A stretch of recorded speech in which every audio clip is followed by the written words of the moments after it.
Messi Messi Messi यहाँ हाँ guys, Barcelona और मेसी दो चीज़ें ऐसी जो एक दूसरे के लिए बनी थी, जो जुड़ी हुई थी स्टार्टिंग से। एंड इट वाज एक बहुत बड़ी लव स्टोरी थी कह लो, या फिर जो भी था। मतलब हमें हमेशा लगता था एज अ फुटबॉल फ़ैन, हम सारे फुटबॉल फैंस को लगता था कि ये कभी सेपरेट नहीं हो सकते, एंड कि मेसी हमेशा बारसा में रिटायर करेगा।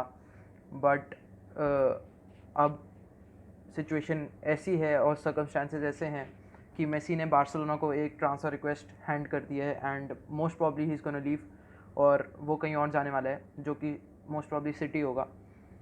तो इट्स वेरी सैड, बहुत बहुत दुख हुआ, बहुत शॉक था। मैं भी बहुत शॉक था, अनइमेजिनेबल था, कभी इमेजिन नहीं किया था ऐसा हो सकता है। और जिस तरीके से चीज़ें हुई और जिस तरीके से चीज़ें एंड हुई, वो भी बहुत सैड था, जिस तरीके से मेसी को जाना पड़ रहा है। बट मेरे हिसाब से this had to happen, this needs to happen.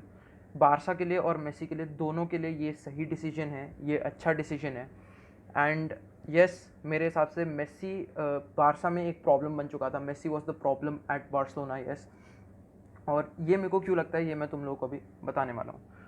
So 2014-15 champions league जीतने के बाद बार्सिलोना में, उनके क्लब में, फैंस के लिए, मैनेजर, बोर्ड, हर चीज़ के लिए मेसी एक गॉड बन गया था। मेसी उस लेवल पे पहुंच गया था कि लोग उसे आइडलाइज कर रहे थे, लोग उसे कुछ कह नहीं सकते थे। और मतलब वो अल्टीमेट थिंग था, मतलब वो क्लब के लिए, फैंस के लिए, उसके ऊपर कुछ नहीं था। एंड धीरे धीरे करके मतलब वो क्लब से बड़ा बनते जा रहा था। और 2014-15 के बाद आई थिंक वो और ज़्यादा बढ़ गई चीज़, और ये कभी भी हेल्दी नहीं होता है। उसके बाद से हम देखें तो खासकर चैम्पियंस लीग में बार्सिलोना बहुत बुरा रिकॉर्ड रहा है, बहुत बुरी परफॉर्मेंसेस रही हैं। अटलेटी से हारे, देन यूवे से हारे, एंड देन बहुत ही गंदे comebacks and losses to Roma and Liverpool. And finally icing on the cake कह लो या जो भी कह लो, ये आखिरी चीज़ थी, बायर्न से 8-2 हारना। ये बहुत ही गंदी ह्यूमिलिएशन थी। 8-2 हारना, अगर सामने वाली साइड कितनी भी अच्छी हो, अगर आप डिसेंट भी हो, आप 8-2 नहीं हारोगे। बारसा बहुत पुअर थी, और ये जो है इस 8-2 लॉस ने हर चीज़ को सामने लाया। It's just highlighted everything. Barça की कमियां, गलतियां, बोर्ड से, प्लेयर्स की कमियां, मैनेजर की कमियां, जो भी है, मतलब हर चीज़ सरफेस हो गई है। और अब बहुत ज़्यादा बड़े चेंजेस हो रहे हैं बार्सिलोना में। लाइक उनके जो ओल्ड प्लेयर्स और एक्सपीरियंस प्लेयर्स थे, जैसे सुआरेस, पीके, सर्जियो बुस्केट्स और नाउ इवन मेसी, ये लोग जा रहे हैं या फिर उन्हें निकाला जा रहा है लाइक सुआरेस। तो मैं बताता हूँ, देखते हैं क्या हुआ। सो वंस मतलब मेसी जब इतना ज़्यादा अच्छा हो चुका था, उसके बाद हर चीज़ उस पर आती गई, मतलब सब उस पर डिपेंड करने लगे। वो क्लब के डिसीजंस लेने लगा, and which is not good. मतलब मेसी हैड अ से कि कौन प्लेयर्स को अंदर लाना है, किन को सेल करना है, जो कि अच्छा नहीं है। A player should not be doing that, वो मैनेजर का काम होना चाहिए। मेसी एंड को, namely Suarez, Pique and Busquets, manager पे भी डिसाइड करते थे। अर्नेस्टो वैल्वर्डे को बारसा पहले निकालना चाहती थी, बट इन चारों ने उसके लिए वाउच किया, and obviously Messi was the man in this. तो मतलब ये सारी जो सिचुएशंस अराइज हो रही थी, ये अच्छी नहीं थी। इवन फॉर अर्जेंटीना यही हुआ कि मतलब सैम्पाओली ने बहुत पुअर परफॉर्म किया, एंड आफ्टर वन स्टेज सारे के सारे प्लेयर्स ही थे जो कि टीम को रन कर रहे थे, like Aguero, Di Maria, Messi and all. तो ये कभी भी हेल्दी नहीं होता है। It all resulted in a bad way. मतलब ये दिक्कत थी कि बार्सिलोना के जो मैनेजर्स, जो लेटेस्ट मैनेजर्स रहे हैं, सेटियन एंड वैल्वर्डे, वो उतने अच्छे नहीं हैं। वो छोटी टीम्स के मैनेजर हैं, उन्हें छोटी टीम्स का एक्सपीरियंस है। उनके लिए मेसी बहुत बड़ा बंदा था guys. Messi was too good. मतलब वो मेसी को मैनेज नहीं कर पाए अच्छे से।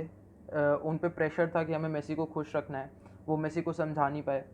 हर चीज़ मेसी पे आ गई थी। मतलब ओवर द ईयर्स, धीरे धीरे आप देखो, हर साल बार्सिलोना की मेसी पे डिपेंडेंस बढ़ रही थी, और लास्ट तक आते आते तक तो ये हाल हो गया था कि हर चीज़ मेसी के थ्रू जाती थी। हर चीज़, हर एक भी अटैक ऐसा नहीं बनता था जो मेसी नहीं कर रहा। मेसी क्रिएट करता था, मेसी गोल मारता था, मेसी बॉल पीछे से लाता था, हर चीज़ मेसी कर रहा था। कैसे कैसे कैसे फुटबॉल ऐसे नहीं खेला जा सकता भाई, एक प्लेयर कितना भी अच्छा हो, फुटबॉल ऐसे नहीं खेला जा सकता। केमिस्ट्री होती है, टैक्टिक्स होती है, हर प्लेयर का एक रोल होता है, गोल स्कोरर्स होने होते हैं। एक बंदा कभी कुछ कर ही नहीं सकता यार। मेसी कर रहा था, जिस गेम में नहीं करता था उस गेम में बारसा की चुट जाती थी बहुत गंदी। और जिस दिन आप एक अच्छी साइड को फेस करोगे उस दिन तो नहीं होने वाला है। दूसरी टीम भी खेल रही है ना यार, बारसा बायर्न ने देखा ना क्या किया, तो दूसरी टीम भी खेल रही है, दूसरी टीम भी कुछ तो करेगी। मेसी को हो सकता है वो रोक सकें, ऐसा तो नहीं है ना।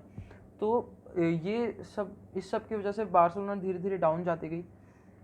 प्लेयर्स भी मेसी पे बहुत ज़्यादा डिपेंड हो गए थे। आई थिंक प्लेयर्स की मेंटालिटी ये हो गई थी कि मेसी मेसी, मतलब बाहर से भी हम बायर्न के अगेंस्ट भी ये कह रहे थे कि मेसी मेसी मेसी है। तो ये बिल्कुल अच्छा नहीं था क्लब के लिए। मेसी, रोनाल्डो और ये जितने भी प्लेयर्स हैं ये एलीट प्लेयर्स हैं, लाइक वो वर्ल्ड के बेस्ट प्लेयर्स हैं, बट वो उनका काम है एक टीम को अच्छा बनाना, एक टीम को उस लेवल पे पहुंचाना कि हम कह सकें कि वो वर्ल्ड्स बेस्ट टीम है। ठीक है, ये सिर्फ एक टीम को एलिवेट कर सकते हैं, उस नेक्स्ट लेवल तक पहुंचा सकते हैं, बट टीम उनके बगैर भी अच्छी होनी चाहिए। रोनाल्डो का एग्जांपल ले लेते हैं, पोर्चुगल है, पोर्चुगल को क्रिस्टियानो ने उस लेवल पे पहुंचाया, वो मेंटालिटी दी, वो कॉन्फिडेंस दिया, वो गेम दिया, वो बेस्ट था उस टीम का। बट उसके बगैर भी वो टीम बहुत सॉलिड थी गाइस, वो बहुत अच्छी टीम थी। वो उसके बगैर भी प्लेस बनाते थे, उसके बगैर भी खेलते थे। बारसा में ये बिल्कुल ख़त्म हो चुका था। Barça lost its identity completely, completely guys, पूरी तरह बारसा की आइडेंटिटी ख़त्म हो चुकी थी। उसके अलावा मेसी की सिचुएशंस भी अच्छी थी, जैसे आप उनका कॉन्ट्रैक्ट, उसका कॉन्ट्रैक्ट वाला सीन देख लो। लगभग हर साल वो अपना कॉन्ट्रैक्ट एक्सटेंड करवाता था, क्लब को धमकी देके कि मैं चले जाऊँगा या वट एवर, मतलब उसकी सैलरी बढ़ती थी, and which is not healthy. उसके अलावा उसकी जो दूसरा कॉन्ट्रैक्ट में क्लॉज है कि जब भी वो चाहे वो फ्री में जा सकता है, मतलब वो भी मैंने कहीं नहीं देखा, मैंने कहीं पे भी नहीं देखा ऐसा। वो क्लब के लिए अच्छा नहीं है, बट मैं इस पर कुछ नहीं कहना चाहता। अब अगर मेसी जाएगा, he has the right to go. उसने बार्सिलोना को इतना दिया है, इतना दिया है, इतना दिया है। बार्सिलोना को उसके थ्रू पैसा कमाना या फिर वो मोटो अब नहीं होना चाहिए गाइस। इतनी रिस्पेक्ट होनी चाहिए। रियाल ने, पेरेज ने रोनाल्डो के साथ किया, पेरेज ने उसको कैश इन करने के लिए उसको बेच दिया, but Messi has the right to go. Barca should let him go. दोनों के लिए अच्छा है, बारसा के लिए भी अच्छा है, मेसी के लिए भी अच्छा है। And Barca should just let him गो, और उसके लिए ज़्यादा पैसे वैसे का डिमांड नहीं करना चाहिए। What Barça need now is a new start, एक नई स्टार्ट, जो कि मुझे लगता है मेसी के बगैर, मेसी के साथ नहीं हो सकती।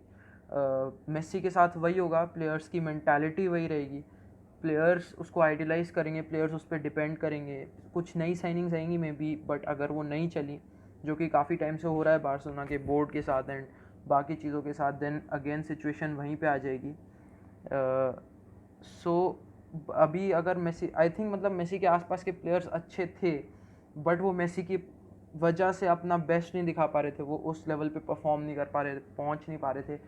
बार्सिलोना को अब एक न्यू बिगिनिंग चाहिए, they need a complete revamp, नई आइडेंटिटी। उसके लिए मेसी का जाना बहुत ज़रूरी है। और दूसरा, अब उन्हें सच्ची में एक अच्छा कोच चाहिए। मतलब मेसी को भी एक बहुत अच्छा कोच चाहिए। मेसी को चाहिए कोई बंदा जो उसकी लेवल का हो, जो उसको समझे, जो उसको समझा सके, जो उसे थोड़ा कंट्रोल कर सके। सार्री भी बहुत चूतिया था, सार्री से नहीं हो रहा था, ठीक है। तो मेसी को चाहिए पेप या मे बी जावी, जो उसके साथ का हो, या फिर इवन रोनाल्ड कूमन। बट अब बार्सिलोना की सिचुएशन इतनी गंदी है कि एटलीस्ट उनको 2-3 साल लग जाएंगे रिवैम्प में, and that is probably too long. Messi के पास इतना टाइम बचा नहीं है। सो इसलिए बारसा और मेसी दोनों के लिए अच्छा है अगर मेसी चले जाए, and Ronald Koeman should just start a fresh, look for a new identity, नए प्लेयर्स। बार्सिलोना जो करती आई है, लामासिया यूज़ करो भाई, यूज़ करो, कम ऑन, टैलेंट बिल्ड करो। और मेसी को भी मैं बहुत एक्साइटेड हूँ गाइस, बहुत ज़्यादा एक्साइटेड हूँ। मैं इतने टाइम से देखना चाह रहा था भाई उसको कहीं और, खासकर प्रीमियर लीग में। अगर वो सिटी जाते तो मज़े आ जाएंगे, मज़े आ जाएंगे, मज़े आ जाएंगे। लेट्स सी कि वो अपनी नई जगह पे चैंपियंस लीग जीत पाता है या नहीं जीत पाता है। It's gonna be amazing, it's gonna be amazing. Because अगर किसी ने भी मेसी की लॉयल्टी पे क्वेश्चन किया या म्यूज़ बनाए, मतलब वो इस दुनिया से थोड़ा चूतिया है, मादर चोद है, भोसड़ी वाला है। मेसी ने बारसा को इतना दिया, इतना दिया है, he has the right to go. उसको भी अपने करियर के लास्ट 2-3 ईयर्स एक अच्छी जगह पे खेलनी चाहिए जहाँ पे उसके पास एक जेन्युइन चांस हो जीतने का। एंड मैं मेसी को बेस्ट ऑफ लक कहना चाहूँगा और मैं बहुत ज़्यादा एक्साइटेड हूँ उसको कहीं और देखने के लिए। And it's gonna be amazing, it's gonna be amazing guys, it's gonna be amazing. चलो then, let's see you again, bye.